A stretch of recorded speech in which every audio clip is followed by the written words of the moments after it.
Thanks a lot for coming by PosterCentral.com's video blog today. I'm Pete Howard, and if you know your 60s rock, you know that Santana burst on the national scene in August of 1969 with their show-stopping performance at Woodstock and the release of their debut album with that famous lion cover, which went into the national top 5. But from 1966 up until that point, up until Woodstock, they were just kind of like a highly unusual Latin rock band knocking around San Francisco, led by Mexican-American guitarist Carlos Santana. So today, to show you, this is a very early handbill mentioning their appearance at a political rally and shindig in the fall of 1967. Wow, that's a year and a half before they even recorded that first album in the spring of 1969. Now, another way to put this in historical perspective, it's well known that Bill Graham was a big and early fan of Santana right there in the Bay Area. Well, this flyer comes from 8 months before Graham managed to squeeze onto his bill Santana at the Fillmore West Auditorium. That was July of 1968. So, boy, this, by being 67, this is really seminal, no question. And just by virtue of the fact they're the Santana Blues Band. So let's zoom in for a little bit of closer look. There they are in the upper left portion in 2 balloons, the Santana Blues Band. Starting at the top of the flyer though, it does say "Come to our party" with a nice double meaning of course both attend the event and join the political party, and Peace and Freedom Party. That really dominates the banner there, held up by 2 poles across the top of the handbill. Peace and Freedom Party was brand new at the time. The California chapter had just been started this summer, Summer of Love. It was a left-wing organization, of course, that conducted registration drives and anti-war demonstrations against President LBJ and America's involvement in the Vietnam War. Still going strong though. In fact, 40 years later, Ralph Nader was their nominee for president.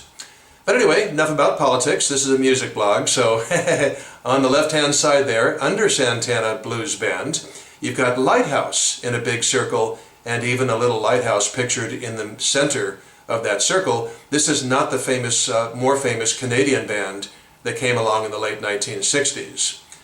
And then, kind of funny, still on the left there, oddly spread over 2 balloons that the baby is holding, Douglas High Chair. Middle of the handbill has a, well, I guess you'd call it a peace dove hovering over that baby in the crib.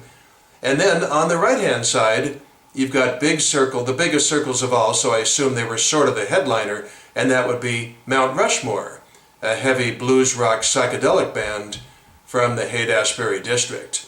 They've appeared on lots of posters back in the day, opening for bands like, The Doors and the Dead and Quicksilver and Big Brother. And then you've got 3 balloons to the left of Mount Rushmore there, Friday, November 10th, and a little bit lower, 8 p.m. Then to the right of Mount, to the right of Mount, okay, is the price, $1. Then, in the far lower right, 55 Colton, San Francisco. Well, that address was actually an actor's workshop, and they held another benefit dance just 2 weeks later, also with the Santana Blues Band, Douglas High Chair, and others. No artist is credited on here for this flyer's graphics. It does say in the lower left corner, "Press for Peace," another double entendre just like the first words at the top of this handbill had. Okay, so since there's no picture on here, let's take a look at the Santana Blues Band at the time real quickly. And you'll recognize at least one member, absolutely, if not several. There they are. Boy, right? That's November of 1967.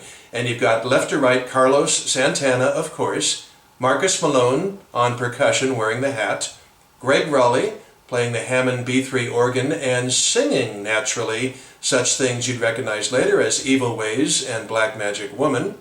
And then you've got David Brown on bass with the cap. And down in front is drummer Doc Livingston. But you know something? This photo is from late November of 67. He had joined a couple of weeks after the gig. So for this gig, Santana still had their original drummer, Rod Harper. Boy, I'll tell you, the Santana Blues Band to morph into Santana. The blues was kind of a mismoniker anyway, right? They were more about, obviously, Latin rock and everything. But boy, what a great, fun, seminal piece when they were just starting out. And I believe Carlos was still washing dishes at a restaurant, keeping his day job for now. Whew, I love this early history. Thanks a lot for dropping by. Great fun to show you. And we'll catch you again for something soon. Bye-bye.